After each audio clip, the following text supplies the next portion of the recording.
తల్లిదండ్రుల సపోర్ట్ లేక, నా అనుకున్నోళ్ళ సపోర్ట్ లేక, తోడబొట్టినోళ్ళ సపోర్ట్ లేక ఏమన్నా చేసుకుంటే తన పిల్లల భవిష్యత్ ఏమవుతుందో అని ఆలోచించి భర్త ఎంత టార్చర్ పెట్టినా సరే ఆ నరకాన్ని అనుభవిస్తూ కళ్ళు మూస్తూ కాపురం చేసే ఆడబిడ్డలు ఎంతో మంది ఉన్నారు ఈ సొసైటీలో.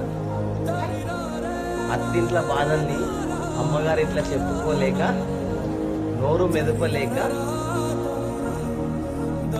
కొట్టినా తిట్టినా ఇంకేదన్నా చేసినా కళ్ళు మూసుకొని కాపురం చేస్తున్నారు ఆడబిడ్డలు.